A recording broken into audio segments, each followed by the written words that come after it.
Meu marido olhou para minha mãe do outro lado da mesa de jantar e disse: "Por que você convidou a velha bruxa de novo?" Minha mãe estava hospedada conosco há 2 semanas. Ela tinha acabado de passar por uma cirurgia no joelho e não conseguia cuidar de si mesma sozinha. Eu era sua única filha, e meu pai havia falecido há 3 anos. Não havia mais ninguém para ajudá-la a se recuperar. Eu havia perguntado ao meu marido, Leonard, antes de ela chegar se tudo bem, e ele disse: "Tudo bem, sem problemas, o que você precisar." Tudo isso com um sorriso no rosto, como um bom marido que apoiava sua esposa. Então minha mãe realmente chegou, e o sorriso de Leonard desapareceu. Ele reclamava de tudo. Reclamava que ela usava muita água quente, reclamava que ela assistia a televisão muito alto, reclamava que ela demorava muito no banheiro, reclamava que os frascos de remédio dela entulhavam a bancada, reclamava que ela falava demais durante o jantar, reclamou da respiração dela uma vez. Eu disse a ele que ela tinha acabado de fazer uma cirurgia e precisava de paciência. Ele disse que estava sendo paciente e disse que eu não valorizava o quão paciente ele estava sendo. Minha mãe tentava não atrapalhar. Ela pedia desculpas por tudo, mesmo quando não tinha feito nada de errado. Agradecia a ele constantemente por deixá-la ficar. Comprava mantimentos com o próprio dinheiro, embora eu dissesse para não fazer isso. Ela fazia o que podia para se tornar pequena e invisível, pois conseguia sentir a irritação de Leonard toda vez que entrava em uma sala. Após 2 semanas de estadia, estávamos jantando. Eu tinha feito carne assada porque era o prato favorito de Leonard. Minha mãe tinha me ajudado a descascar batatas, embora o joelho doesse, porque queria ser útil. Leonard comeu sua comida sem dizer obrigado. Ele rolava a tela do telefone entre as garfadas e agia como se nem estivéssemos lá. Então, seu amigo Barry ligou e Leonard atendeu a mesa de jantar porque não acreditava em boas maneiras. Barry perguntou o que Leonard estava fazendo naquela noite. Leonard disse que estava preso em casa. Barry perguntou por quê. Leonard olhou direto para minha mãe e disse: "Quando a velha bruxa vai para casa?" Ele disse isso ao telefone, mas garantiu que ela pudesse ouvir cada palavra e disse que a mãe de sua esposa estava ficando com eles e o estava deixando louco, que ela era antiga, inútil e cheirava a perfume de senhora idosa, que mal podia esperar para ela ir embora,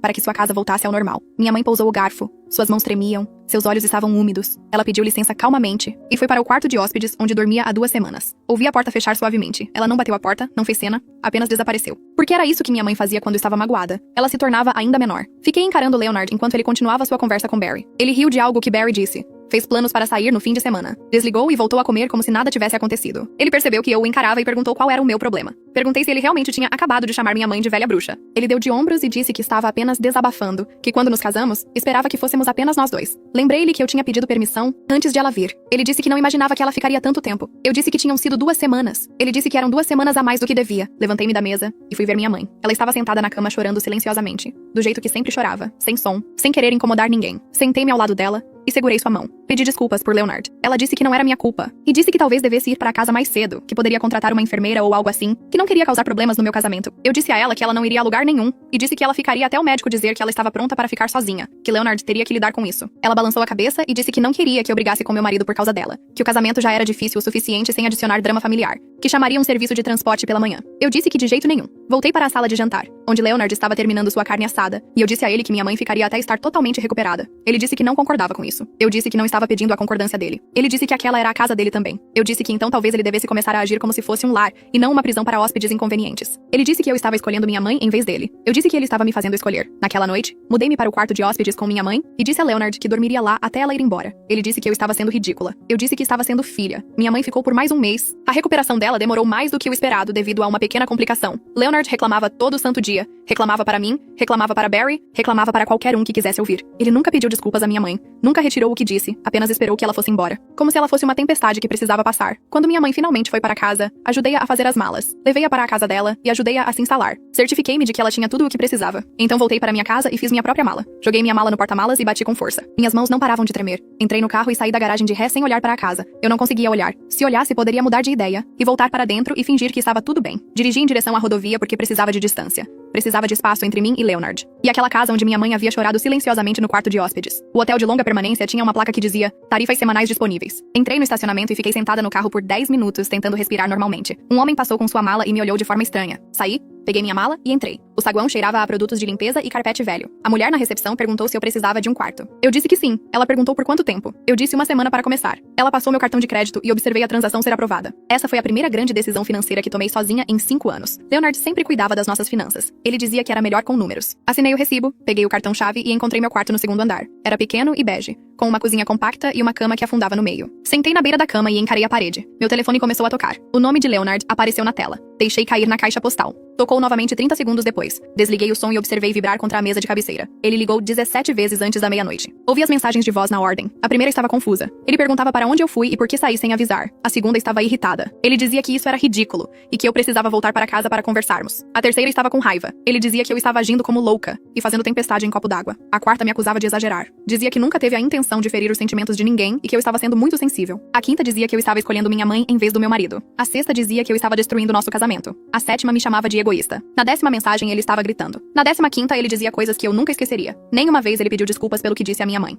Nenhuma vez ele reconheceu que chamá-la de velha bruxa foi errado. Cada mensagem era sobre como eu o estava machucando, como eu estava sendo irracional, como eu precisava parar com essa bobagem e voltar para casa. Deletei todas e coloquei meu telefone para carregar. Na manhã seguinte, liguei para minha mãe. Ela atendeu no primeiro toque e imediatamente perguntou se eu estava bem. Perguntou se Leonard estava me tratando bem. Eu disse a ela que o deixei. Houve um longo silêncio. Eu podia ouvi-la respirar do outro lado. Ela disse que sentia muito que isso tivesse acontecido. Disse que entendia por que eu tive que ir. A voz dela falhou quando disse isso. Eu disse a ela que estava ficando em um hotel por enquanto. Ela perguntou qual, e eu disse. Ela disse que poderia vir me buscar. Disse que eu poderia ficar com ela. Eu disse que precisava resolver as coisas sozinha primeiro. Ela não discutiu. Apenas disse tudo bem e que me amava. Eu disse que a amava também. Então ela começou a chorar. Disse que tudo isso era culpa dela. Disse que causou problemas no meu casamento. Disse que deveria ter ido para casa mais cedo como queria. Eu disse a ela com firmeza que a crueldade de Leonard não era culpa dela. Eu disse que ele escolheu dizer aquelas coisas. Disse que ele escolheu tratá-la daquela maneira. Ela disse que me criou para honrar meus compromissos. Disse que o casamento deveria ser para sempre. Lembrei a ela que ela também me criou para defender as pessoas que amo. Eu disse que isso incluía defender a mim mesma. Ela chorou mais forte e disse que só queria que eu fosse feliz. Eu disse que não poderia ser feliz com alguém que a tratava daquele jeito. Ficamos ao telefone por mais 20 minutos. Ela me contou sobre o joelho e como estava se sentindo melhor. Contou que sua vizinha Vi tinha levado sopa. Contou pequenas coisas que não tinham nada a ver com Leonard ou com o divórcio que eu provavelmente pediria. Quando desligamos, senti-me melhor e pior ao mesmo tempo. Liguei para minha chefe em seguida. Expliquei que tive uma emergência familiar e precisava trabalhar de casa por alguns dias. Ela perguntou se estava tudo bem. Eu disse que ficaria. Ela me disse para levar o tempo que precisasse. Disse que meus projetos poderiam esperar e que a família vinha em primeiro lugar. Agradeci e prometi verificar meu e-mail regularmente. Ela disse para não me preocupar com isso e focar no que eu precisava focar. Ter esse espaço para respirar ajudou. Não precisei explicar aos colegas de trabalho por que parecia que não tinha dormido. Não precisei fingir que tudo estava bem enquanto descobria meus próximos passos. Abri meu laptop e tentei trabalhar,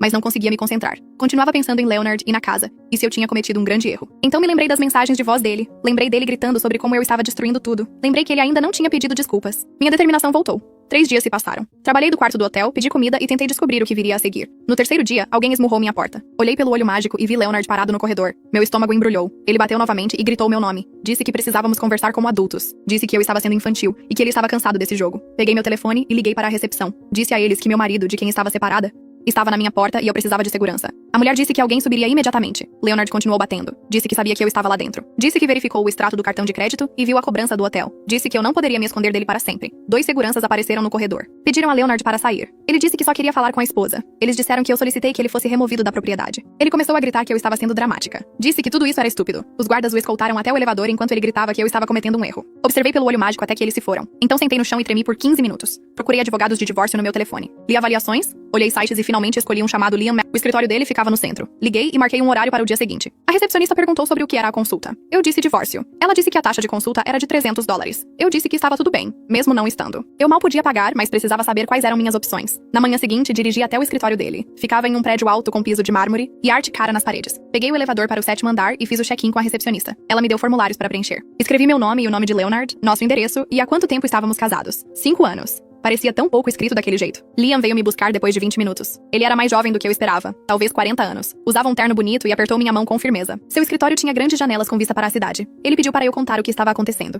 Expliquei sobre minha mãe, a cirurgia dela e o comportamento de Leonard. Contei sobre o telefonema com Barry. Contei sobre ter ido embora. Ele tomou notas e fez perguntas sobre nossas finanças. Perguntou se tínhamos bens juntos. Eu disse que tínhamos uma casa. Ele perguntou em nome de quem estava a hipoteca. Eu disse Leonard. Perguntou sobre contas bancárias. Eu disse que tudo era conjunto. Perguntou se eu trabalhava. Eu disse que sim. Perguntou quanto eu ganhava. Eu disse a ele. Ele disse que o TNI era um estado de distribuição equitativa. Explicou que isso significava que os bens matrimoniais eram divididos de forma justa, mesmo que não estivessem no nome de ambos. Disse que eu tinha direitos sobre o valor da casa, mesmo que a hipoteca estivesse apenas no nome de Leonard. Disse que eu tinha direitos sobre contas de aposentadoria e poupança. Senti alívio e medo ao mesmo tempo. Liam disse que a consulta era apenas para discutir opções. Disse que se eu quisesse prosseguir, precisaria de um adiantamento. Perguntei quanto. Ele disse $2.000, mas eu poderia pagar parcelado. Ele foi prático sobre tudo. Não agiu como se minha situação fosse dramática ou incomum. Apenas explicou o processo e o que aconteceria a seguir. Isso me fez sentir menos como se estivesse cometendo um erro emocional, e mais como se estivesse tomando medidas práticas. Agradeci e disse que precisava pensar sobre isso. Ele disse que tudo bem e para ligar quando estivesse pronta. Saí do escritório dele sentindo que isso estava realmente acontecendo. Eu realmente ia me divorciar de Leonard. Percebi que precisava da minha própria conta bancária. Tudo o que tínhamos era conjunto. Leonard podia ver cada transação. Ele poderia pegar todo o dinheiro se quisesse. Dirigi para um banco diferente daquele que usávamos. Abri uma conta corrente com $500 das minhas economias pessoais. A bancária perguntou se eu queria cheques. Eu disse que sim. Ela perguntou se eu queria um cartão de débito. Eu disse que sim. Ela processou tudo, me deu cheques provisórios e disse que meu cartão chegaria em 7 a 10 dias. Liguei para o departamento de RH da minha empresa e alterei meu depósito direto para a nova conta. A mulher ao telefone disse que entraria em vigor no meu próximo contra-cheque. Eu sabia que isso desencadearia uma briga com Leonard. Sabia que ele notaria quando meu salário não caísse na nossa conta conjunta, mas era necessário. Eu não podia me deixar vulnerável daquele jeito. 2 dias depois, meu telefone vibrou, com uma mensagem de texto de Leonard. Ele disse que eu era sorrateira, disse que eu estava planejando isso há meses, disse que mudar meu depósito direto provava que eu estava tentando roubá-lo. Me chamou de nomes que nunca o ouvi usar antes. Disse que eu ia me arrepender disso. Não respondi. Liam tinha me dito para documentar tudo, mas minimizar a comunicação direta. Tirei prints das mensagens e salvei em uma pasta. Então silenciei o número de Leonard para não ver suas mensagens chegando em tempo real. Eu poderia verificá-las mais tarde quando estivesse pronta. Sentei no meu quarto de hotel e olhei para minha nova conta bancária no telefone. Tinha $500. Aquele era todo o dinheiro que eu tinha que Leonard não podia tocar. Não era muito, mas era meu. Voltei ao trabalho na segunda-feira porque precisava da rotina. Precisava de algo normal. Sentei na minha mesa e encarei planilhas tentando focar nas projeções trimestrais. Minha colega de trabalho, Camila, passou na minha baia por volta das 11 e perguntou se eu queria almoçar. Eu disse, claro. Caminhamos até a lanchonete na rua de baixo e pedimos o de sempre. Ela pediu peru no pão integral. Eu pedi salada de frango. Sentamos em uma mesa de canto perto da janela. Camila perguntou como foi meu fim de semana. Eu disse que foi bom. Ela me olhou por um longo momento. E disse que eu parecia estranha. Disse que eu parecia cansada. Perguntou se estava tudo bem. Senti minha garganta apertar. Pousei meu sanduíche e disse a ela que deixei Leonard. As palavras saíram planas e simples, como se eu estivesse relatando a previsão do tempo. Os olhos de Camila se arregalaram. Ela estendeu a mão sobre a mesa e segurou a minha. Perguntou o que aconteceu. Contei tudo a ela. Contei sobre a cirurgia da minha mãe, as reclamações de Leonard e o telefonema com Barry. Contei sobre o comentário da velha bruxa e como minha mãe chorou. Contei sobre fazer as malas, o hotel, o advogado e a conta bancária. Camila ouviu sem interromper. Quando terminei, ela apertou minha mão com mais força e disse que estava preocupada comigo há algum tempo. Disse que eu sempre parecia tensa quando mencionava Leonard. Disse que notava que eu escolhia minhas palavras com cuidado, como se tivesse medo de dizer a coisa errada. Comecei a chorar ali mesmo na lanchonete. Não um choro alto, mas lágrimas silenciosas que escorriam pelo meu rosto enquanto tentava comer minha salada de frango. Camila me entregou guardanapos e disse que eu estava fazendo a coisa certa. Voltamos para o escritório e ela me abraçou no estacionamento antes de entrarmos. Camila me ligou naquela noite enquanto eu estava sentada no meu quarto de hotel assistindo televisão, que eu não estava realmente assistindo. Ela disse que tinha pensado em mim a tarde toda. Disse que eu não deveria gastar dinheiro com hotel. Disse que tinha um quarto de hóspedes e eu poderia ficar com ela o tempo que precisasse. Agradeci, mas disse não. Disse a ela que precisava de espaço para processar tudo sozinha. Precisava ficar com meus pensamentos sem me preocupar em ser educada ou conversar. Ela disse que entendia, mas me fez prometer ligar se precisasse de alguma coisa. Disse a qualquer hora. Disse que falava sério. Eu prometi. Depois que desligamos, senti-me grata por ter uma amiga que se importava, mas também aliviada por ela não ter insistido. Eu precisava desse tempo sozinha. Passei a semana seguinte naquele quarto de hotel pesquisando apartamentos. Sentei na colcha áspera com meu laptop e percorri anúncios de aluguel. Tudo na minha faixa de preço parecia deprimente. Os apartamentos baratos tinham grades nas janelas e avaliações mencionando arrombamentos. Os um pouco menos baratos eram estúdios minúsculos com cozinhas menores que armários. Percebi o quanto eu dependia da renda de Leonard para manter nosso estilo de vida. Nossa casa tinha 3 quartos, um quintal e uma garagem para 2 carros. Os apartamentos que eu podia pagar sozinha tinham um quarto e talvez estacionamento, se tivesse sorte. Fiz uma planilha de possibilidades. Calculei o que poderia gastar com aluguel e ainda pagar comida, gasolina e contas. Os números eram apertados. Senti medo olhando para aqueles números, mas também senti determinação. Eu faria funcionar porque voltar para Leonard não era uma opção. Minha mãe ligou na quinta-feira. A voz dela soava estranha quando atendi. Ela disse que Bethany havia entrado em contato com ela, a irmã de Leonard. Bethany perguntou o que aconteceu entre Leonard e eu. Minha mãe disse que não sabia o que dizer a ela. Senti a raiva subir no meu peito, quente e afiada. Leonard estava envolvendo a família dele agora. Ele estava contando a versão dele dos eventos e me fazendo parecer a vilã. Disse a minha mãe para dizer apenas que era entre Leonard e eu. Eu disse, não dê detalhes. Eu disse, Bethany não precisa saber de nada. Minha mãe concordou. Ela parecia preocupada. Perguntou se eu estava bem. Eu disse que estava bem. Não estava, mas não queria que ela se preocupasse mais do que já estava. Bethany me ligou no dia seguinte. Vi o nome dela no meu telefone e quase não atendi. Mas Bethany sempre tinha sido gentil comigo. Ela me enviava cartões de aniversário e lembrava do meu vinho favorito. Atendi. Ela disse que ouviu que Leonard e eu estávamos com problemas. Disse que Leonard contou a ela que eu fui embora sem explicação. Disse que estava preocupada com nós dois. Eu podia ouvir na voz dela que Leonard tinha se pintado como confuso e magoado. Ele tinha deturpado completamente o que aconteceu. Respirei fundo e dei a Bethany um breve resumo. Disse a ela que Leonard chamou minha mãe de velha bruxa. Disse que ele reclamava da minha mãe constantemente durante a recuperação da cirurgia. Disse que ele não mostrou respeito por alguém ferido e vulnerável. Houve uma longa pausa. Então Bethany disse que aquilo não parecia com o irmão dela. Disse que Leonard podia ser direto, mas não cruel. Percebi naquele momento que ela ficaria do lado dele. Não importava o que eu dissesse. O sangue era mais espesso que a verdade. Disse a ela que precisava desligar e desliguei. A mãe de Leonard me deixou uma mensagem de voz no sábado. Não atendi quando ela ligou porque sabia o que viria. A mensagem dizia que ela ouviu que estávamos com problemas. Disse que todos os casamentos passam por fases difíceis. Disse que eu provavelmente estava sendo muito sensível. Disse que Leonard estava sob muito estresse no trabalho. Disse que essas coisas acontecem e só precisamos nos comunicar melhor. Ouvi a mensagem inteira sentada na minha cama de hotel. Quando terminou, tive vontade de jogar meu telefone do outro lado do quarto. Tive vontade de gritar pra ela que o filho dela era maldoso e egoísta. Que ele mostrou seu verdadeiro caráter quando achou que ninguém importante estava olhando. Mas não liguei de volta. Apaguei a mensagem de voz e bloqueei o número dela. Encontrei um apartamento na semana seguinte. Um quarto em um prédio mais antigo no lado leste da cidade. O prédio tinha sido reformado recentemente. Janelas novas, pintura fresca. A proprietária era uma mulher na casa dos 50 anos que me mostrou a unidade pessoalmente. O apartamento era pequeno, mas limpo. A cozinha tinha armários brancos e balcões pretos. O banheiro tinha um chuveiro novo. O quarto era grande o suficiente apenas para uma cama e uma cômoda. semana. O aluguel era de $800 por mês, o que estava no topo do meu orçamento. Teria que ter cuidado com outras despesas, mas era viável. A proprietária verificou meu crédito e me ligou 2 dias depois. Ela disse que fui aprovada. Assinei um contrato de 6 meses sentada na mesa da cozinha dela. Minha mão tremia enquanto eu assinava. O contrato parecia aterrorizante e libertador ao mesmo tempo. Eu tinha meu próprio lugar. Leonard não podia tocá-lo. O dia da mudança chegou 3 semanas depois que saí. Contratei carregadores de uma empresa que encontrei online. 2 caras com um caminhão. Agendei para uma terça-feira à tarde, quando Leonard estaria no trabalho. Dei a eles o endereço e os encontrei na casa às 14h. Destranquei a porta da frente e mostrei o que levar. Minhas roupas do armário, meus livros das prateleiras, meu laptop e papéis pessoais, a pequena escrivaninha que meu pai tinha me dado antes de morrer. Deixei para trás o sofá que compramos juntos. Deixei a mesa de jantar, a televisão e a cama. Brigar por móveis parecia exaustivo. Eu só queria minhas coisas e acabar com aquilo. Os carregadores trabalharam de forma eficiente. Embrulharam minha escrivaninha em cobertores e carregaram caixas para o caminhão. Caminhei por cada cômodo, garantindo que tinha tudo o que importava. O carro de Leonard entrou na garagem às 15h15. Ouvi o motor e olhei pela janela. Ele saiu e ficou parado encarando o caminhão de mudança. Então subiu a entrada da garagem rápido. Os carregadores estavam levando minha escrivaninha pela porta da frente. Leonard parou na frente deles e gritou que eu estava roubando dele. Disse que aquela escrivaninha era dele. Disse que tudo naquela casa era dele. Os carregadores pareciam desconfortáveis, mas continuaram andando. Colocaram a escrivaninha no caminhão. Saí e fiquei na varanda. Leonard virou-se para mim e começou a gritar mais alto. Disse que eu não tinha direito de levar nada. Disse que ele pagou por aquela casa. Mantive a calma e disse a ele que aqueles eram meus pertences pessoais. Disse que a escrivaninha era um presente do meu pai. Disse que minhas roupas e livros pertenciam a mim. O rosto de Leonard estava vermelho. Ele disse que eu era uma ladra. Disse que chamaria a polícia. Eu disse a ele para ir em frente. Disse que a polícia diria a ele a mesma coisa que eu estava dizendo. Eram minhas coisas e eu tinha todo o direito de levá-las. Os carregadores terminaram de carregar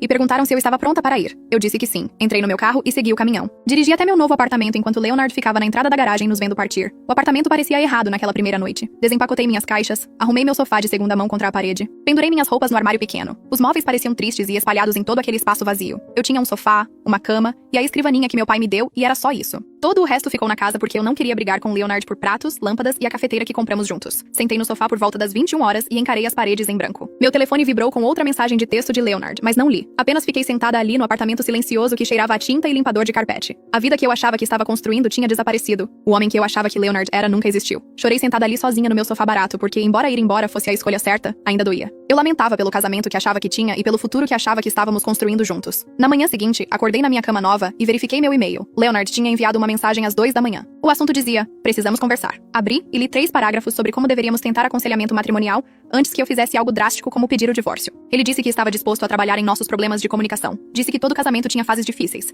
e o nosso poderia ser consertado se ambos tentássemos. Disse que me amava e queria salvar o que construímos juntos. Li 2 vezes procurando um pedido de desculpa sobre minha mãe. Procurei qualquer reconhecimento de que ele disse coisas cruéis ou a tratou mal. Não havia nada. Apenas menções vagas a problemas de comunicação e fases difíceis, como se o problema fosse abstrato em vez de suas ações específicas. Ele não pediu desculpas. Não retirou o fato de tê-la chamado de velha bruxa. Apenas queria que eu voltasse e fingisse que nunca aconteceu. Liguei para Liam naquela tarde e contei sobre o e-mail. Ele perguntou se eu queria tentar o aconselhamento, e eu disse que não achava que ajudaria. Ele disse que poderia parecer bom no tribunal que eu tentei a reconciliação antes de entrar com o pedido. Disse que os juízes gostam de ver que as pessoas tentaram resolver as coisas. Odiei aquele conselho, mas entendi. Respondi o e-mail de Leonard dizendo que faria uma sessão, apenas uma. Ele respondeu em 5 minutos dizendo que encontraria um conselheiro. Encontramos-nos no consultório de uma terapeuta na terça-feira seguinte. A conselheira era uma mulher na casa dos 50 anos com cabelos grisalhos e óculos. Ela nos fez sentar em cadeiras separadas de frente para ela e pediu a cada um para descrever o que nos trouxe ali. Leonard foi o primeiro. Disse que tínhamos expectativas diferentes sobre limites com a família estendida. Disse que eu priorizava minha mãe em detrimento do nosso casamento. Disse que se sentia desrespeitado em sua própria casa. A conselheira assentiu e tomou notas. Então ela me pediu para compartilhar minha perspectiva. Contei a ela o que Leonard disse sobre minha mãe. Contei que ele a chamou de velha bruxa enquanto ela se recuperava de uma cirurgia. Contei que ele reclamava de tudo o que ela fazia e a fazia se sentir indesejada.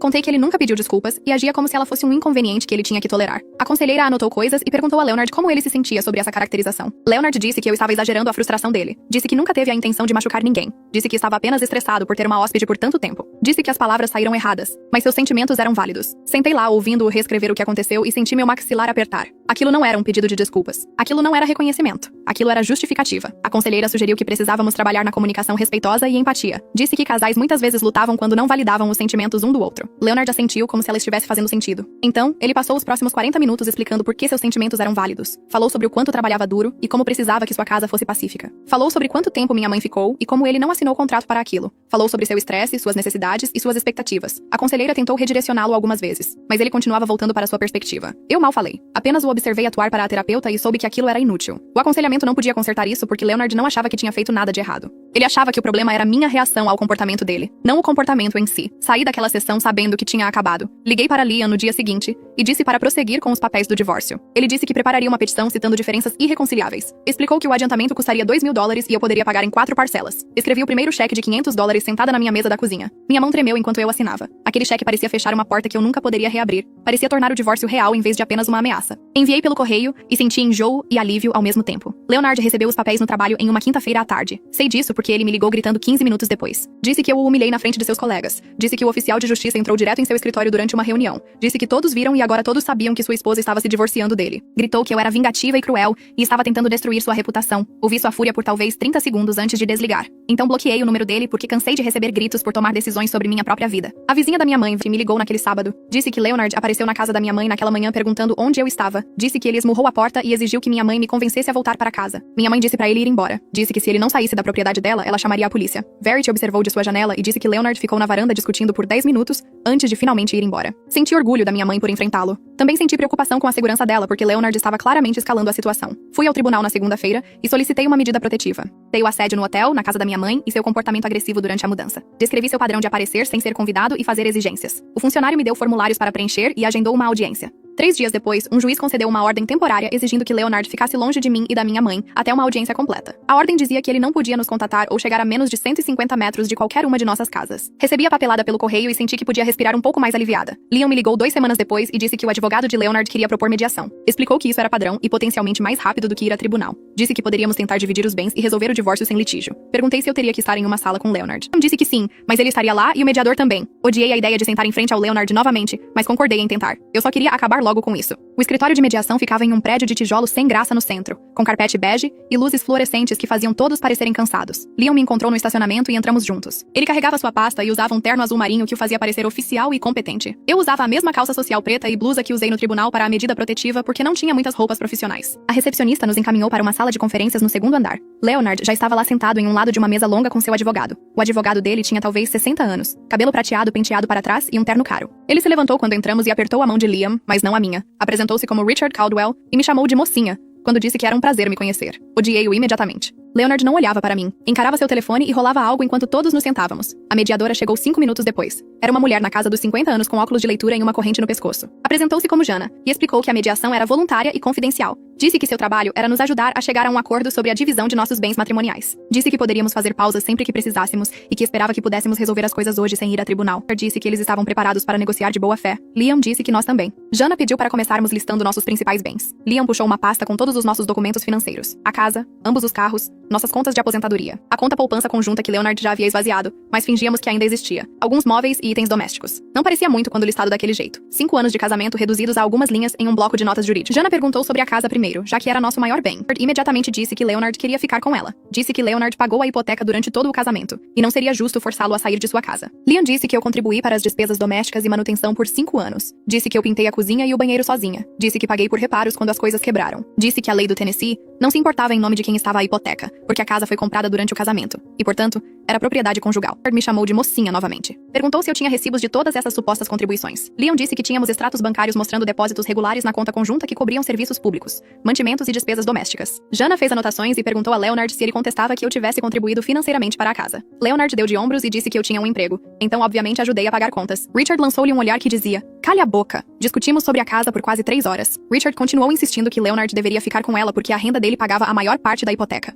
Liam continuou apontando que o casamento era uma parceria, e ambos os cônjuges contribuíam de maneiras diferentes. Jana sugeriu que avaliássemos a casa para sabermos exatamente o que estávamos dividindo. Disse que, uma vez que tivéssemos um número, poderíamos discutir opções como uma pessoa comprar a parte da outra, ou vender a casa e dividir os lucros. Leonard disse que não venderia. Disse que não deveria ter que se mudar porque eu decidi ir embora. Richard colocou a mão no braço de Leonard para acalmá-lo, mas Leonard continuou falando. Disse que eu abandonei nosso casamento, e agora queria tomar a casa dele. Liam disse que era nossa casa e eu tinha todo o direito legal à minha parte. Jana pediu um intervalo. Fui ao banheiro e joguei água fria no rosto. Meu reflexo parecia exausto. Quando voltamos, Jana perguntou se poderíamos discutir as contas de aposentadoria e veículos. Richard disse que Leonard ficaria com sua caminhonete e seu plano de previdência. Liam disse que eu ficaria com meu carro e minha conta de aposentadoria. Jana disse que parecia justo e anotou. Ela perguntou sobre a conta poupança. Liam disse que Leonard retirou $12.000 sem meu conhecimento ou consentimento. Richard disse que Leonard tinha todo o direito de acessar fundos conjuntos. Liam disse que pegar todo o dinheiro antes da mediação era má conduta financeira. Jana perguntou a Leonard se ele havia retirado a poupança. Leonard disse que era seu fundo de emergência e ele precisava dele para honorários advocatícios. Eu queria gritar. Era nosso fundo de emergência, dinheiro que economizamos juntos para emergências reais. Mas Leonard gastou com um advogado para lutar contra mim. Jana disse que anotaria a retirada em seu relatório e que isso seria considerado no acordo final.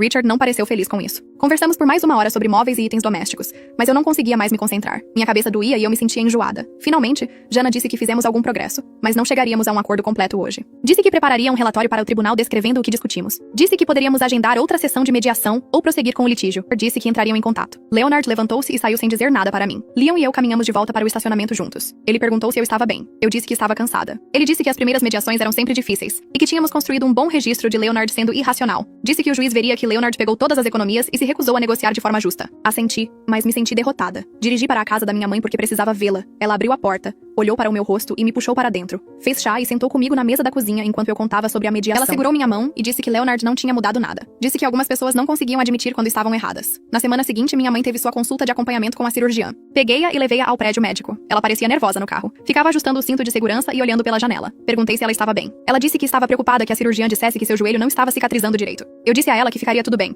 Fizemos o check-in e esperamos 20 minutos antes de chamarem o nome dela. A cirurgiã era uma mulher alta de cabelo grisalho curto. Ela examinou o joelho da minha mãe e pediu para ela atravessar a sala andando e voltar. Minha mãe andou devagar, mas com firmeza. A cirurgiã disse que tudo parecia bom. Disse que minha mãe poderia aumentar gradualmente sua atividade e começar a fisioterapia se quisesse fortalecer os músculos ao redor do joelho. Minha mãe sorriu pela primeira vez em dias. No caminho para casa, ela falou sobre talvez entrar em uma aula de hidroginástica no centro comunitário. Disse que havia mencionado e parecia divertido. Fiquei feliz por ela, embora tudo na minha própria vida parecesse terrível. Pelo menos algo estava dando certo. 2 dias depois, verifiquei minha conta bancária e vi que nossa poupança conjunta estava vazia. Eu já sabia que Leonard tinha pegado o dinheiro, mas ver o saldo zero tornou aquilo real. $12.000 sumiram. Liguei para Liam e contei. Ele disse que esse era exatamente o tipo de coisa que prejudicaria Leonard no acordo final. Mas isso não me ajudava agora. Eu precisava de dinheiro para os honorários de Liam e não tinha. Sentei no meu apartamento encarando meu laptop tentando descobrir o que fazer. Finalmente liguei para minha mãe. Odiava pedir dinheiro a ela. Ela vivia com uma renda fixa da Previdência Social e da pensão do meu pai, mas eu não tinha mais a quem pedir. Ela atendeu no segundo toque. Expliquei sobre a conta poupança e os honorários de Liam. Antes mesmo de eu terminar de pedir, ela disse que claro que ajudaria. Disse que tinha economias do seguro de vida do meu pai que estava guardando para emergências. Disse que aquilo se qualificava como uma emergência. Disse que poderia transferir $5.000 para minha conta amanhã. Comecei a chorar. Ela me disse para não chorar.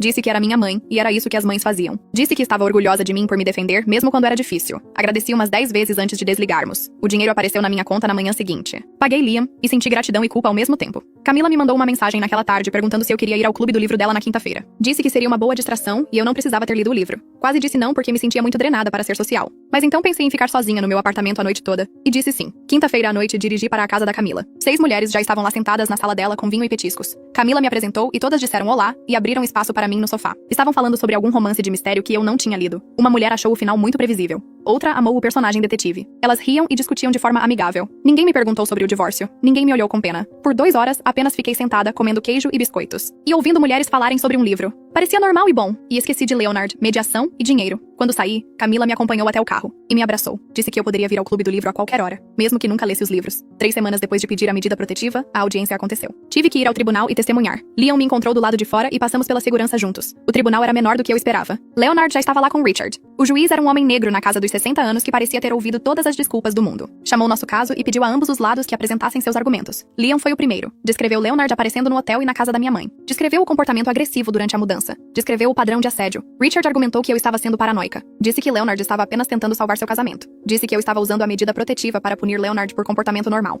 O juiz perguntou se eu queria testemunhar. Eu disse que sim. Caminhei até o banco das testemunhas e jurei dizer a verdade. Liam pediu para eu descrever o que aconteceu no hotel. Contei a história sobre Leonard esmurrando minha porta e a segurança o removendo. Richard me interrogou. Perguntou se Leonard me ameaçou. Eu disse não, mas o comportamento dele me assustou. Perguntou se Leonard me tocou. Eu disse não. Perguntou se talvez eu estivesse exagerando porque me sentia culpada por ir embora. Eu disse não, eu estava reagindo apropriadamente a alguém que não respeitava limites. O juiz perguntou a Leonard se ele tinha algo a dizer. Leonard levantou-se e disse que amava sua esposa e só queria falar com ela. Disse que nunca teve a intenção de assustar ninguém. O juiz parecia cansado. Disse que, com base no padrão de comportamento, estava estendendo a medida protetiva por 6 meses. Disse que Leonard precisava ficar longe de mim e da minha mãe, e se comunicar apenas através de advogados. Parecia irritado. Leonard parecia chocado. Saímos do tribunal e senti que podia respirar mais aliviada. Naquela tarde, recebi um e-mail de Richard encaminhado por Liam. Leonard estava propondo ficar com a casa e me dar $20.000 como minha parte do patrimônio. Liguei para Liam e perguntei se isso era justo. Ele riu. Disse que a casa tinha pelo menos 80 mil de patrimônio líquido com base em vendas recentes no nosso bairro. Disse que 20 mil era um insulto. Disse que deveríamos contrapropor 40 mil ou forçar a venda. Disse a ele para enviar a contraproposta. Eu estava cansada de ser razoável com alguém que levava tudo e oferecia migalhas. Liguei para minha mãe no dia seguinte para ver como ela estava. Ela parecia cansada e quando perguntei como estava dormindo,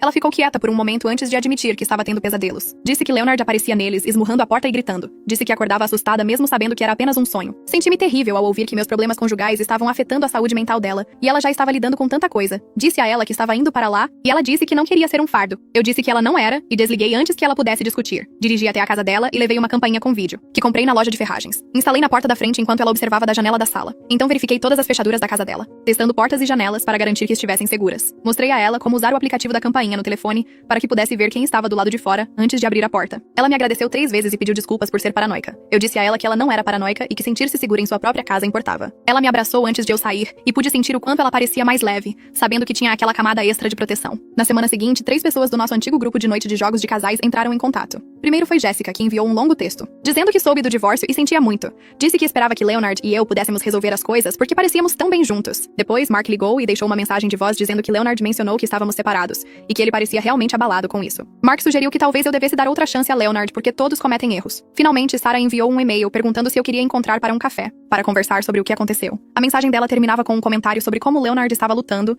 e talvez o aconselhamento ainda pudesse ajudar. Encarei meu telefone depois de ler o e-mail de Sarah e percebi que Leonard estava conversando com todos que conhecíamos. Ele estava se fazendo de vítima, dizendo às pessoas que estava com o coração partido, enquanto omitia o que disse a minha mãe e como a tratou. Nenhuma dessas pessoas pediu o meu lado da história. Apenas assumiram que eu estava sendo irracional ou impulsiva. Senti raiva e exaustão pensando em ter que defender minha decisão para pessoas que não estavam lá e não entendiam. Parei de responder as mensagens. Deletei o texto de Jessica sem responder. Não liguei de volta para Mark. Deixei o e-mail de Sarah na caixa de entrada e ignorei. Camila notou que eu parecia distraída no trabalho e perguntou o que havia de errado durante nosso intervalo de almoço. Contei a ela sobre as mensagens de amigos em comum e como todos pareciam achar que eu deveria reconsiderar. Camila balançou a cabeça e disse que isso era completamente normal durante o divórcio. Ela disse: as pessoas escolhem lados e algumas pessoas ficam mais confortáveis acreditando na versão dos eventos que as faz se sentir menos estranhas. Disse: eu descobriria quem eram meus verdadeiros amigos através desse processo, e aqueles que não se incomodaram em pedir minha perspectiva não valiam a pena manter. As palavras dela me fizeram sentir menos sozinha, e fiquei grata por ela entender sem que eu precisasse explicar tudo. 2 dias depois, Liam ligou para dizer que o advogado de Leonard havia enviado uma oferta revisada. Eles agora estavam propondo $30 mil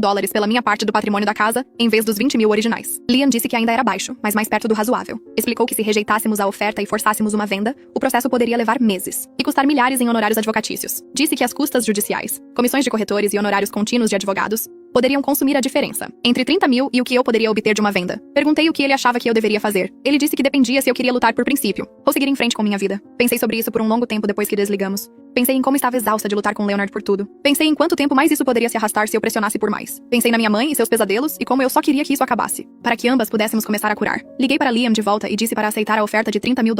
Ele disse que redigiria uma resposta e começaria a trabalhar no acordo. O acordo incluiria a divisão de nossas contas de aposentadoria e confirmaria que cada um ficaria com seus próprios veículos e bens pessoais. Disse que assim que Leonard assinasse, poderíamos avançar com a finalização do divórcio. Senti alívio e tristeza ao mesmo tempo. Alívio de que havia um fim à vista. Tristeza de que 5 anos de casamento se resumissem a pechinchar por dinheiro e dividir contas de aposentadoria como se fôssemos parceiros de negócios dissolvendo uma empresa. O acordo chegou por e-mail 1 semana depois. Liam me guiou por cada sessão pelo telefone, explicando o que tudo significava. Sentei à minha mesa da cozinha com o documento impresso, na minha frente, lendo sobre a divisão de bens e os termos da nossa separação. Assinei meu nome no final e pareceu estranho e anticlimático. Achei que esse momento pareceria maior de alguma forma, mais significativo. Em vez disso, apenas pareceu triste e vazio. Pensei na mulher que se casou com Leonard há 5 anos, de pé, em um vestido branco e prometendo para sempre. Ela não tinha ideia do que estava assinando. Ela não sabia que Leonard mostraria seu verdadeiro eu quando as coisas ficassem difíceis. Ela não sabia que acabaria sentada sozinha em um pequeno apartamento assinando papéis que encerravam tudo o que ela pensava estar construindo. Minha mãe ligou naquela noite e me convidou para jantar. Disse que queria celebrar o fato de o acordo ter sido feito e tinha feito carne de panela porque era meu prato favorito. Dirigi até a casa dela e encontrei a mesa posta com seus pratos bons. Ela até tinha comprado flores para o centro de mesa. Comemos juntas e a carne de panela tinha exatamente o gosto que eu lembrava da infância. Ela perguntou como eu estava me sentindo sobre tudo e eu disse que estava bem. Aliviada, principalmente. Ela disse que estava orgulhosa de mim por me defender e defendê-la. Conversamos sobre os planos dela de ser voluntária na biblioteca agora que seu joelho estava melhor.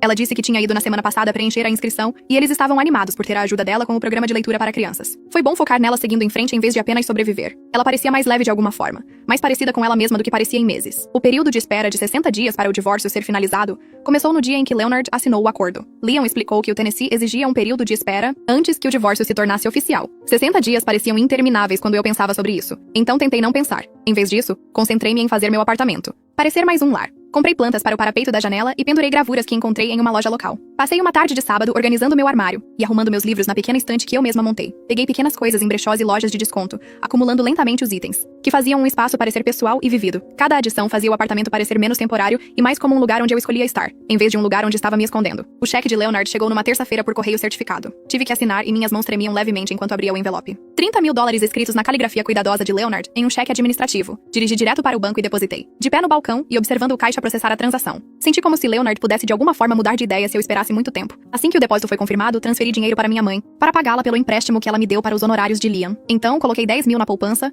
e olhei para o que sobrou, 20 mil para recomeçar. Fui comprar móveis naquele fim de semana e comprei uma estrutura de cama de verdade em vez da de metal que eu estava usando. Comprei uma pequena mesa de jantar e 2 cadeiras. Comprei uma escrivaninha para o canto do meu quarto, onde eu poderia trabalhar de casa. Cada compra parecia significativa, como se eu estivesse construindo algo que pertencia apenas a mim. Camila me encontrou na loja de móveis no sábado para me ajudar a escolher um sofá. Caminhamos pelo showroom testando diferentes opções, e ela me fez rir ao se jogar dramaticamente em cada um e avaliá-los pelo conforto. Finalmente escolhi um sofá seccional cinza que cabia perfeitamente na parede da minha sala de estar. Camila disse que eu tinha bom gosto e deveria confiar mais no meu próprio julgamento. O comentário dela me fez parar porque percebi o quanto eu cedia às opiniões de Leonard. Durante nosso casamento, ele escolheu nosso sofá, nossa mesa de cozinha, até a cor das paredes do nosso quarto. Eu concordava com tudo porque parecia mais fácil do que discutir, e porque eu achava que era assim que o compromisso parecia. Mas não era compromisso quando apenas as preferências de uma pessoa importavam. A loja de móveis carregou meu novo sofá e mesa no caminhão de entrega, e Camila me seguiu até em casa para estar lá quando chegasse. Passamos a tarde arrumando meu apartamento. E quando ela saiu, o espaço parecia completamente diferente. Parecia meu. Os papéis do divórcio chegaram pelo correio numa tarde de terça-feira, enquanto eu comia sobras de macarrão na mesa da minha cozinha. O envelope era fino e de aparência oficial, com o selo do escrivão do condado carimbado em tinta azul na frente. Segurei-o por 1 minuto antes de abrir porque sabia o que estava dentro. E assim que eu lesse, tudo seria definitivo. Minhas mãos tremeram um pouco enquanto eu tirava a única folha de papel que declarava meu casamento com Leonard oficialmente dissolvido. Li a linguagem jurídica sobre diferenças irreconciliáveis e distribuição equitativa de bens, e a data em que o decreto entrou em vigor. Era isso. 7 anos juntos, reduzidos a uma página de palavras datilografadas e a assinatura de um juiz no final. Eu não era mais casada. A vida que planejei quando estava no altar e prometi para sempre tinha desaparecido completamente. Coloquei o papel na mesa e olhei para ele como se pudesse mudar se eu olhasse por tempo suficiente. Não mudou. Peguei meu telefone e liguei para minha mãe porque ela era a única pessoa que entenderia como eu me sentia naquele momento. Ela atendeu no segundo toque e perguntou se estava tudo bem. Eu disse a ela que o divórcio era definitivo e os papéis tinham acabado de chegar. Ela ficou quieta por um momento antes de perguntar como eu estava me sentindo sobre isso. Eu disse que estava triste, mas também aliviada, o que parecia uma combinação estranha, mas era verdade. Ela disse que isso fazia todo o sentido porque finais são sempre complicados, mesmo quando são necessários. Disse que estava orgulhosa de mim e perguntou se eu queria ir jantar. Eu disse a ela que passaria lá neste fim de semana e conversamos por mais alguns minutos antes de desligar. Senti-me melhor depois de falar com ela. Coloquei o decreto de divórcio em uma pasta com todos os outros documentos legais dos últimos meses e coloquei a pasta na gaveta da minha escrivaninha, onde não teria que olhar para ela todos os dias. O trabalho tornou-se o lugar onde eu podia esquecer todo o resto e apenas focar em tarefas que tinham soluções claras. Comecei a me voluntariar para projetos extras que outras pessoas não queriam, porque ficar ocupada impedia minha mente de vagar para lugares onde eu não queria que fosse. Minha chefe notou que eu estava assumindo mais responsabilidades e parecia mais engajada nas reuniões. Ela me chamou de lado uma tarde e disse que poderia haver uma oportunidade de promoção no próximo trimestre e queria que eu me candidatasse. A posição significaria mais dinheiro e uma pequena equipe para gerenciar, o que parecia avassalador e emocionante ao mesmo tempo. Eu disse a ela que estava interessada, e ela disse que me enviaria os detalhes quando a vaga fosse publicada. Ter algo pelo qual trabalhar me ajudou a sentir que estava avançando, em vez de apenas sobrevivendo. Fui para casa naquela noite e atualizei meu currículo pela primeira vez em anos. Comecei a ver uma terapeuta chamada Dra. Han, que tinha um consultório em uma casa convertida perto do centro comunitário. A sala de espera tinha cadeiras confortáveis e revistas que eram realmente atuais, em vez de terem 3 anos. A Dra. Han era uma mulher na casa dos 50 anos com cabelos grisalhos e uma maneira calma de fazer perguntas que me dava vontade de responder honestamente. Nossa primeira sessão foi principalmente ela perguntando sobre minha história e o que me trouxe à terapia. Contei a ela sobre o divórcio e como eu estava tentando entender como acabei em um casamento onde fui tão infeliz por tanto tempo. Ela me pediu para descrever como era meu casamento, e me peguei falando sobre todas as pequenas maneiras pelas quais Leonard me fazia sentir que minhas necessidades não importavam. Ela me ajudou a ver padrões de agradar as pessoas e evitar conflitos que me fizeram ignorar os sinais de alerta sobre o caráter de Leonard desde o início. Ela perguntou o que eu queria obter da terapia, e eu disse que queria me entender melhor para não cometer os mesmos erros novamente. Ela disse que esse era um bom objetivo e trabalharíamos nisso juntas. Saí daquela primeira sessão sentindo que talvez eu pudesse realmente resolver isso. Minha mãe e eu começamos a jantar juntas toda semana, alternando entre a casa dela e meu apartamento. Ela cozinhava numa semana e eu cozinhava na outra, e sentávamos à mesa. E conversávamos sobre nossas vidas como se fôssemos amigas, e não apenas mãe e filha. Ela estava se movendo muito melhor agora que seu joelho estava totalmente curado. E parecia mais feliz do que eu havia desde que meu pai morreu. Ela ria mais e falava sobre coisas que queria fazer em vez de apenas coisas que tinha que fazer. Uma noite, enquanto comíamos o frango xadrez que eu tinha feito, ela me disse que estava pensando em fazer uma aula de pintura em aquarela no centro para idosos. Eu disse que parecia ótimo e perguntei o que a fez querer tentar pintar. Ela disse que costumava pintar quando era mais jovem, antes de se casar e me ter. e queria ver se ainda gostava. Vê-la planejar coisas para si mesma me fez perceber que viver do jeito que você realmente quer viver importa mais do que apenas manter as aparências e deixar outras pessoas confortáveis. Terminamos o jantar e lavamos a louça juntas e dirigi para casa sentindo-me grata por termos esse tempo juntas. Verity me ligou uma noite para dizer que tinha visto minha mãe no centro comunitário e queria que eu soubesse que ela estava indo muito bem. Disse que minha mãe estava indo a um grupo de apoio ao luto nas noites de quinta-feira e parecia estar fazendo amizade com algumas das outras pessoas lá. Fiquei feliz em ouvir isso porque me preocupava que minha mãe passasse muito tempo sozinha depois que meu pai morreu. Verity disse que minha mãe parecia mais leve de alguma forma, como se não estivesse carregando tanto peso nos ombros. Agradeci a Verity por ligar e por ser uma vizinha tão boa para minha mãe. Depois que desligamos, pensei em como a crueldade de Leonard tinha machucado a nós duas, mas de uma forma estranha, também nos libertou. Minha mãe estava construindo uma vida onde não precisava se fazer pequena e apologética, e eu estava aprendendo a confiar no meu próprio julgamento em vez de ceder a outra pessoa. Nenhuma de nós teria escolhido esse caminho, mas ambas estávamos melhores por percorrê-lo. 6 meses depois de deixar Leonard, fui chamada ao escritório da minha chefe, e ela me disse que conseguia a promoção. O aumento salarial foi significativo o suficiente para que meu orçamento passasse de apertado para confortável. E eu não precisaria mais me estressar com cada despesa. Ela disse que eu mereci pelo meu trabalho árduo e dedicação nos últimos meses, e estava animada para ver o que eu faria na nova função. Agradeci e consegui manter a compostura até voltar para minha mesa, onde tive que me sentar porque minhas mãos tremiam. Liguei para minha mãe imediatamente e contei a novidade. Ela ficou tão animada que realmente deu um gritinho, o que me fez rir. Perguntei se ela queria sair para jantar para comemorar, e ela disse absolutamente. Naquele fim de semana, levei-a a um bom restaurante italiano no centro e pedimos vinho, massa e tiramisu de sobremesa. Erguemos nossas taças e brindamos aos novos começos e segundas chances. E me senti genuinamente feliz pela primeira vez em mais tempo do que conseguia lembrar. Encontrei Bethany no supermercado numa tarde de domingo enquanto pegava ingredientes para o jantar que faria para minha mãe naquela semana. Ela estava na seção de hortifruti olhando abacates e quase me virei para evitá-la. Mas ela olhou para cima e me viu. Ela caminhou até mim e perguntou como eu estava, daquela maneira cuidadosa que as pessoas usam quando não querem realmente saber a resposta. Eu disse a ela que estava indo bem, e ela assentiu, e disse que era bom ouvir isso. Então ela disse que Leonard já estava namorando alguém novo, o que presumi que ela mencionou para ver como eu reagiria. Senti uma pequena pontada de algo, mas não era mágoa ou ciúme. Era mais como alívio por ele ter seguido em frente e não estar mais focado em mim. Disse a Bethany que esperava que funcionasse para ele, e ela pareceu surpresa como se esperasse que eu ficasse chateada. Dissemos adeus e terminei minhas compras e dirigi para casa pensando em como eu tinha mudado. Se ouvir sobre Leonard namorando alguém, não me incomodava como teria acontecido há 6 meses. Minha mãe veio jantar na semana seguinte, e, enquanto comíamos, o frango assado com legumes que eu tinha feito, ela me disse que estava orgulhosa de mim. Perguntei a ela por quê, e ela disse por me escolher e por mostrar a ela que nunca é tarde demais para esperar um tratamento melhor das pessoas. Ela disse, ver você enfrentar Leonard me ajudou a perceber que passei muitos anos me tornando invisível para evitar conflitos. Disse que meu pai tinha sido um bom homem, mas mesmo com ele, ela tinha aprendido a ser quieta e agradável, porque era isso que as mulheres de sua geração eram ensinadas a fazer. Disse que não queria viver o resto de sua vida dessa maneira, e estava grata por eu ter lhe dado a coragem de mudar. Estendi a mão sobre a mesa e segurei a mão dela, e disse que também era grata por ela. Ficamos sentadas ali por 1 minuto apenas de mãos dadas sobre a mesa de jantar, e senti o tipo de paz que vem de saber que você fez a escolha certa, mesmo quando foi difícil. Inscrevi-me numa aula de cerâmica no centro comunitário porque queria tentar algo novo que fosse só pra mim, e não tivesse nada a ver com minha vida antiga. A primeira aula foi numa quinta-feira à noite, e apareci nervosa como se estivesse começando a escola novamente. O instrutor era um homem na casa dos 60 anos que se apresentou e explicou o básico de trabalhar com argila. Ele nos mostrou como centralizar a argila na roda e como usar as mãos para moldá-la enquanto girava. Minha primeira tentativa de fazer uma tigela foi terrível. A argila oscilou e colapsou, e acabou parecendo uma panqueca grumosa. O instrutor veio e me mostrou como ajustar a posição da minha mão, e tentei novamente. A segunda tentativa foi um pouco melhor, mas ainda muito ruim. Olhei para a bolha deformada na minha roda e comecei a rir de como era horrível. A mulher ao meu lado riu também, e disse que a dela parecia que uma tartaruga bêbada tinha feito. Nós duas rimos mais forte, e o instrutor sorriu e disse, as primeiras tigelas de todo mundo pareciam terríveis, e isso faz parte do processo. Limpei meu espaço de trabalho no final da aula e me inscrevi para na próxima sessão, porque, embora minha tigela fosse terrível, eu me diverti fazendo-a e queria voltar e tentar novamente. Cheguei em casa da aula de cerâmica com argila seca sob as unhas, e mandei uma mensagem para Camila sobre como minha tigela parecia terrível. Ela respondeu com 3 emojis rindo e perguntou se eu queria tomar café no sábado para planejar algo divertido. Eu disse sim imediatamente porque precisava de mais coisas para esperar, em vez de apenas passar por cada dia. Encontramo-nos na cafeteria perto do meu apartamento, e ela puxou o telefone para me mostrar fotos de Nashville. Disse que sempre quis ver música ao vivo lá, e perguntou se eu queria fazer uma viagem de fim de semana com ela no próximo mês. Encarei as fotos dos bares honky tonks e locais de música, e senti algo que não sentia há meses. Excitação real em fazer algo só porque eu queria fazer. Não porque manteria Leonard feliz, ou evitaria uma briga, ou facilitaria as coisas para outra pessoa. Disse a Camila que adoraria ir, e passamos 1 hora procurando hotéis, e fazendo uma lista de lugares que queríamos visitar. Ela encontrou um pequeno hotel a uma curta distância da Broadway, e reservei um quarto para nós 2 noites usando parte do dinheiro do acordo de divórcio. Camila ergueu sua xícara de café e disse, um brinde a novas aventuras. E eu bati minha xícara na dela, sentindo-me genuinamente feliz com o futuro pela primeira vez desde que deixei Leonard. 1 ano depois de fazer minha mala e sair daquela casa, estou sentada no sofá do meu apartamento olhando para as fotos emolduradas na minha estante. Há uma minha e da minha mãe no restaurante favorito dela, uma de Camila e eu em Nashville em frente ao Bluebird Café, uma do meu grupo de aula de cerâmica segurando nossas tigelas finalizadas, que realmente parecem tigelas agora. Minha mãe liga todo domingo de manhã e conversamos por 1 hora sobre tudo e nada. Ela entrou para um clube do livro e começou a ter aulas de pintura, em aquarela, e soa mais leve quando fala, como se não estivesse carregando o peso de deixar todos os os outros confortáveis. Camila está planejando nossa próxima viagem e continua me enviando links de lugares que ela acha que deveríamos explorar. Fui promovida novamente no trabalho e minha chefe disse que me tornei um dos membros mais confiáveis de sua equipe. Estou aprendendo a confiar no meu próprio julgamento sobre pessoas em situações em vez de duvidar de mim mesma constantemente. Ainda tenho dias ruins em que duvido se ir embora foi a escolha certa. Mas então me lembro de quão pequena me fiz naquele casamento e sei que nunca poderia voltar para aquilo. A vida não é perfeita e ainda me preocupo com dinheiro às vezes. E ainda me sinto sozinha nas noites de sexta-feira quando parece que todo mundo tem planos. Mas tudo na minha vida é honesto agora. Não estou fingindo estar bem quando não estou. Não estou ignorando sinais de alerta para manter a paz. Não estou me tornando invisível para que outra pessoa possa ficar confortável. Este apartamento parece um lar porque escolhi tudo nele. Essas amizades parecem reais porque são baseadas em quem eu realmente sou. Esta vida é minha e eu a construí sozinha. E isso importa mais do que eu jamais pensei que importaria.